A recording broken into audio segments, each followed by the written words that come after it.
commence par des mouvements inspirés de formes comme celle de l'arbre.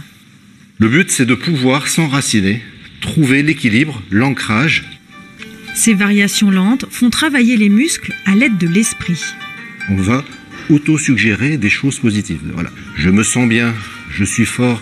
On va envoyer des ondes positives et c'est cette intention-là qui va permettre un renforcement du corps.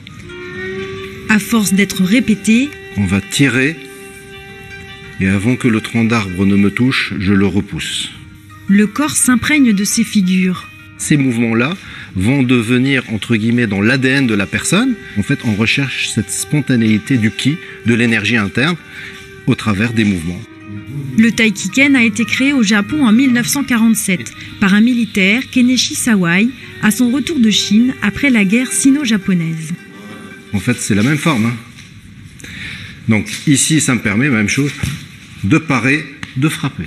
Tai, c'est le corps, Ki, l'énergie et Ken, la boxe de grande énergie nécessaire pour combattre. C'était vraiment l'esprit des samouraïs de cette époque-là. Et donc à partir de ça, il a énormément travaillé sur en fait l'art du cercle. Toute défense devient attaque et toute attaque devient défense. Le yin et le yang, donc c'est les forces un peu opposées dans lesquelles il faut savoir être pas mou, mais doux et fort. Voilà, l'autre main, elle est toujours en garde aussi, en protection. J'ai, comme beaucoup de femmes, été agressée une fois dans ma vie et ça permet d'avoir les bonnes réactions et que le corps réagisse sans se tendre et devenir un bout de bois. Très bien. Le combat, ça permet d'expulser aussi certaines choses, des contrariétés, des choses de la vie courante qui font qu'on les laisse sur le tapis, on repart, on est mieux.